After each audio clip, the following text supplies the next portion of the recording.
Eway online channel එකට ඔයාලා හැමෝම සාදරයෙන් පිළිගන්නවා. ඉතින් ඔන්න මම අදත් අලුත් මලුත් වීඩියෝ එකක් අරගෙන ඔයාලා ළඟට ආවා. අද මම මොනවද කතා කරන්න බලන්නේ. අද මම කතා කරන්නේ Seylan Bank Online Banking App එක use කරලා කොහොමද කෙනෙක්ට සල්ලි හරි විදියට යවන්නේ කියලා. ඉතින් ඔයාලා දැන් මේක ගැන කල්පනා වෙලා ඇති අයියෝ ටෙම්ප්ලේට් එකක් ගන්න වෙයිනේ. හරි කරදරයක් වෙයිනේ. මේ වගේ දේවල් කල්පනා වෙනවා ඇති. ඉතින් එහෙම නැතුව හරි සරලව කරන විදිය මම පෙන්වන්නම්. ඉතින් මේකේ වෙනම ඔයාලට log වෙන්න අවශ්‍ය වෙන්නේ ඔයාලට app එකෙන්ම මේක කරන්න පුළුවන්. ඉතින් ටෙම්ප්ලේට් එකක් ඔයාලට ක්‍රියේට් කරන්නත් පුළුවන්, නොකර ඉන්නත් පුළුවන්. මේ දෙකම කරන්න නැතුව ඔයාලට ෆන්ඩ් ට්‍රාන්ස්ෆර් කරන්නත් පුළුවන්. ඉතින් මෙන්න මේ විදියට හරිම සරල සිම්පල් විදියට තමයි මේ app එක ඩිසයින් කරලා තියෙන්නේ. මම app එක පිළිබඳව කලින් වීඩියෝස් කරලා තියෙනවා. ඒවත් ඔයාලට බලන්න පුළුවන්. ඒ වගේ තමයි මේ ෆන්ඩ් ට්‍රාන්ස්ෆර් එක කරගන්න ස්ටෙප් 4-5ක් තියෙන්නේ. මේ ස්ටෙප් 4-5 හරියට කරොත් ඔයාලට ට්‍රාන්ස්ෆර් එක හරියටම කරගන්න පුළුවන් ඔයාගේ ෆෝන් එකෙන්ම. ඉතින් අපි වැඩි කතා නැතුව ගිහින් බලමු ස්ක්‍රීන් රෙකෝඩ් එකට කොහොමද Seylan Bank Online Banking App එක use කරලා ෆන්ඩ් ට්‍රාන්ස්ෆර් එකක් හරියට කරගන්න කියලා. ඉතින් අලුත් කෙනෙක් නම් අනිවාර්යෙන් subscribe කරලා එකතු වෙන්න. මතකතුව bell icon එක click කරලා තියාගන්න අලුත් මලුත් videos දාපුවාම ඔයාලා ළඟටම ගෙන්න. ඉතින් අපි ගිහින් බලමු ස්ක්‍රීන් රෙකෝඩ් එකට කොහොමද මේ වැඩේ කරගන්නේ කියලා.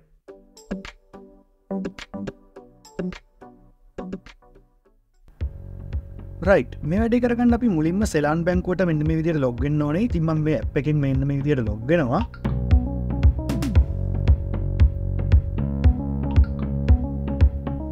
ඉතින් මේ විදියට log වුණාට පස්සේ අපිට මෙන්න මේ විදියට dashboard එක පෙන්නනවා. ඉතින් මේ dashboard එකට ආවට පස්සේ අපිට කරන්න තියෙන්නේ මෙන්න මේ උඩම තියෙන ඉරි තුන තියෙන තැන ක්ලික් කරනවා. උඩම හෝම් එක ගාවම තියෙන. ඉතින් ඒක මම ක්ලික් කරගන්නවා. ඒක ක්ලික් කරගත්ත පස්සේ අපිට පුළුවන් මෙන්න මේ ෆන්ඩ් ට්‍රාන්ස්ෆර් කියන ඔප්ෂන් එකට යන්න. ඉතින් මේ ෆන්ඩ් ට්‍රාන්ස්ෆර් කියන ඔප්ෂන් එකට මම ගියාට පස්සේ ඔයාලට ඉස්සෙල්ලාම from to amount when කියලා ඔප්ෂන්ස් ටිකක් තියෙනවා. ඉතින් මම මෙන්න මේකෙදි මෙන්න මේ from කියන තැනට මගේ Seylan Bank account එකත් මෙන්න මේ විදියට සිලෙක්ට් කරනවා. from කියන තැනට මගේ Seylan Bank account එක. ඊට පස්සේ මට යන්න තියෙන්නේ මේ 2 කියන තැනට. ඉතින් මම 2 කියන තැනට ගියාට පස්සේ ඔයාලට මෙන්න මේ විදියට beneficiary list කියලා එකක් එනවා. ඒකේ on කියන තැන ඔයාලට මුකුත් account එකක් පෙන්වන්න එක නැහැ. ඔයාගේ තව account තියෙනවා උතන පෙන්නයි. ඉතින් මම මේ registered කියන තැනට යනවා. ඉතින් මේ minor කියන option එකේ නැහැ මුකුත්. ඉතින් මේ registered කියන option එක ගියාට පස්සේ ඔයාලට මෙන්න මෙතන new beneficiary කියලා තියෙනවා.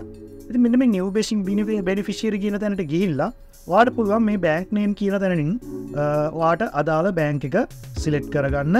ඉතින් මම මෙන්න මේ විදියට bank එක select කරගන්නවා. ඒ කියන්නේ ඔයාලා සල්ලි යවන්න ඕන කෙනාගේ bank account එක තමයි මෙතෙන්ද select කරන්නේ. ඉතින් මම මෙන්න මේ විදියට account එක ඊට පස්සේ account type කියන තැනට ඔයා මේක යවන්න account එක නිසා account කියන එක select කරන්න. ඊට පස්සේ තියෙනවා ඔයාලට account number එක ලබා දෙන්න. ඉතින් account number එක මම මේ විදියට ලබා දෙනවා. account number එක ලබා දුන්නාට පස්සේ beneficiary name කියන තැනට අදාළ කෙනාගේ නම දීලා මම මේක next කරගන්නවා.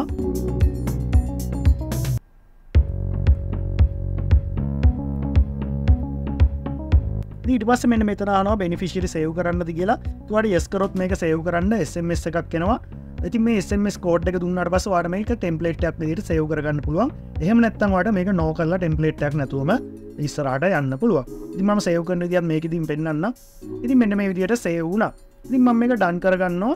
ඉතින් done කරගත්තට පස්සේ ඔයාලට පුළුවන් දැන් මෙන්න මෙතන proceed to pay කියන option එකට යන්න. ඉතින් ඊට කලින් ඔයාලට මෙතන beneficiary reference එකක්, your reference එකක්, ඒ වගේ reference එකක් දාන්න පුළුවන්. ඒ වගේම amount එක අනිවාර්යෙන් ලබා දෙන්න ඕනේ. ඉතින් මේ amount කියන තැනට ගිහිල්ලා ඔයා යවන්න හදන amount එක මෙතන type කරන්න. ඊට පස්සේ ඔයාලට මේ වෙන් කියන තැන ඒ විදිහටම තියන්න. ඉතින් අද නැත්නම් ඔයාලට මේක දිනයකට schedule කරලා යවන්න පුළුවන්.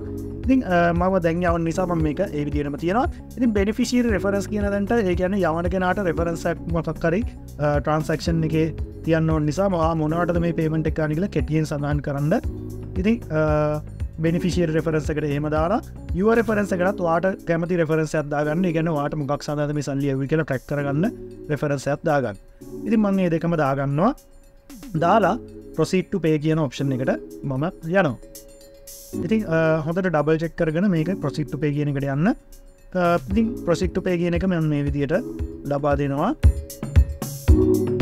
ඊට පස්සේ ඔයාලට නැවතත් details ටික පෙන්නනවා. මේ details ටික හරිනම් ඔයාලට මෙන්න මෙතනින් confirm කරගන්නයි තියෙන්නේ. ඉතින් මේ confirm කරගත්තට පස්සේ ඔයාලට මෙන්න මේ විදියට ටික වෙලාවක් යනකොට මෙන්න මේ විදිහට ලෝඩ් වෙලා වාට ට්‍රන්සක්ෂන් සක්සස්ෆුල් කියලා මේ විදිහට ට්‍රන්සක්ෂන් ඩීටේල්ස් පෙන්නයි. ඔයාලා මේක ෂෙයා කියන ඔප්ෂන් එකට ගියොත් මේක ෂෙයා කරන්න පුළුවන් ඒ වෙලාවේ WhatsApp කරාව කැමති විදිහට දෙකකින් නැත්තම් ඩන් කරොත් ඔයාලට මේක ඔටෝමැටිකලි බෑක් කරගන්න පුළුවන්. ඉතින් ඔයාලට මේ රිසිට් එක ෂෙයා කරන්න ඕන නම් මෙන්න මෙතනින්ම මේ ෂෙයා බටන් එක යූස් කරලා මේකේ ඔයාලට ට්‍රාන්ස්ෆර් කරගන්න පුළුවන්. ඉතින් මෙතන ඔප්ෂන්ස් තියෙනවා. ඔයාලට ට්‍රාන්ස්ෆර් කරන්න පුළුවන්. ඊමේල් දාන්න පුළුවන්. නැත්තම් WhatsApp එකකින් ඔයාගේ Facebook ඒවා ඕන දෙකකින් ඔයාලට යවන්න පුළුවන්. ඉතින් එන්න විදියට තමයි ට්‍රන්සක්ෂන් එකක් හරියටම කරගන්නේ හරිම පාසුයි. ඉතින් ඔයාලට දැන් මේකේ ෆෝන් එකෙන්ම කිසිම ගැටලුවක් නැතුව වැඩේ කරගන්න පුළුවන්. රයිට්. මම දැන් හිතනවා ඔයාලට මේ පිළිවෙත හොඳ අයිඩියා එකක් එන්න ඇති කියලා. ඉතින් මෙන්න මේ විදිහටම ඔයාලට තවත් වීඩියෝස් බලන්න පුළුවන්. මගේ channel එකේ තවත් බැංක්ස් ගොඩාක් පිළිබඳව මෙන්න මේ විදිහටම වීඩියෝස් ගෙනල්ලා තියෙනවා. ඉතින් අලුත් කෙනෙක් නම් subscribe කරන්න, ඒ වගේම bell icon එක click කරගන්න අමතක කරන්න එපා. මේ වගේ වීඩියෝස් ඔයාලා ළඟටම ඉන්න නම් bell icon එක click කරලා තියාගත්තොත් ඔයාලට මතක ඇතුව මේ වීඩියෝස් මිස් වෙන්නේ නැතුව බලන්න පුළුවන් වෙයි. ඉතින් online banking පිළිබඳ interest එකක් තියෙනවනම් නැත්නම් tech පිළිබඳ interest එකක් තියෙනවනම් නැත්නම් මේ වගේ ඉන්ට්‍රස්ටිං වීඩියෝස් බලන්න ආසාවක් තියෙනවා නම් channel එකත් එක්ක එකතු වෙන්න කියලා නැවතත් ආරාධනා කරනවා. ගිහින් එන්න ඔයාලා හැමෝටම සුබ දවසක්. අපි අලුත් වීඩියෝ එකකින් හමු වෙමු.